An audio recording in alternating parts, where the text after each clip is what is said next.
কিভাবে মদিনা রাষ্ট্র পরিচালনা করবেন, আল্লাহ তাআলা এই সূরাতুল বনী ইসরাঈলের 23 নম্বর আয়াত থেকে 37 নম্বর আয়াত পর্যন্ত এই 14টা আয়াতে কারিমায় আল্লাহ তাআলা নবীজিকে 14টা মেসেজ শিক্ষা দিয়েছেন। সুবহানাল্লাহ। কয়টা মেসেজ? আর জরুরি কয়টা? এই 14টা মেসেজ গোটা বিশ্বের যে মুসলিম রাষ্ট্রের প্রধানরা, গোটা বিশ্বের ভিতরে বাংলাদেশ নাই, কথা কয় না, গোটা বিশ্বের যতগুলো মুসলিম রাষ্ট্র আছে তার মধ্যে বাংলাদেশ একটা, ঠিক না? একটা না?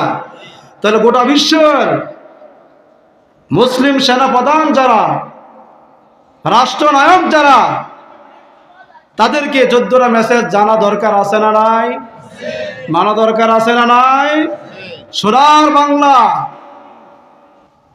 তৈরি করার জন্য আপনাকে সূরাতুল বনী ইসরাঈলের এই 14টা মেসেজ যে যারা মানবে, আল্লাহ তাআলা ওই পরিবেশটাকে, ওই নগরটাকে, ওই রাষ্ট্রটাকে সোনার দেশ হিসাবে পরিণত করবেন। তিনি কে? আর জোরে বলেন, তিনি কে?